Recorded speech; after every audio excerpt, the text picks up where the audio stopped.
Kannepalli pump house నుంచి రైతులకు నీళ్లు విడుదల చేయకుండా కాంగ్రెస్ ప్రభుత్వం నిర్లక్ష్యం చేస్తోందని బీఆర్ఎస్ రాష్ట్ర నాయకులు కల్లూరి రామచంద్రరావు రెడ్డి ఆరోపించారు. యాదాద్రి భువనగిరి జిల్లా ఆలేరులో మీడియాతో మాట్లాడుతూ రైతుల సమస్యలను పట్టించుకోకపోవడంతో ప్రభుత్వంపై ప్రజల్లో వ్యతిరేకత పెరుగుతోందని, రాబోయే రోజుల్లో కాంగ్రెస్ కు ప్రజలు గుణపాఠం చెబుతారని అన్నారు.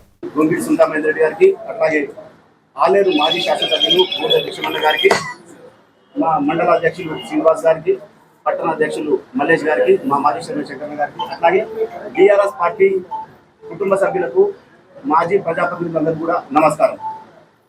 మన ప్రభుత్వం పోయి 2.5 సంవత్సరాలు అయింది. ముఖ్యంగా ప్రజల్లో ఉన్న వ్యతిరేకత, అట్లాగే మనం మన రాష్ట్రం ఏర్పరచుకునే కంటే ముందు నీళ్లు నిధులు నియామకాల కోసం ఏర్పాటు చేసుకున్నాం. ఇది యావత్ దేశానికి కూడా సంబంధించిన విషయం తెలుసు అందరికీ. నిధులు మొత్తం నీ కుటుంబానికి తరలి వెళ్తా ఉన్నాయి. నీ అన్నదమ్ములు, నీ గురువు గారైన చంద్రబాబు నాయుడు దోపిడీ చేయడం కోసం నిధులు వెళ్ళిపోతా ఉన్నాయి. అట్లాగే ముఖ్యంగా మన తెలంగాణ రైతాంగానికి సంబంధించిన నీళ్లను కిందికి గోదావరిలో వదిలిపెట్టేసి ఆంధ్ర ప్రజల రైతు బాగోగుల కోసం కుండలో ఉన్న నీళ్లను నిమ్మలంగా తాగేసిండు. పేరు చెప్పుకున్నారు. ఈరోజు కళ్ళు వెన్ను లేకుండా వేరే కార్యక్రమాలు డైవర్ట్ చేస్తారు. ప్రతిసారి కూడా మనం అడిగేది మనకు కావాల్సింది ఒకటైతుంది, వాళ్ళ పార్టీ చెప్పేది ఒకటైతుంది.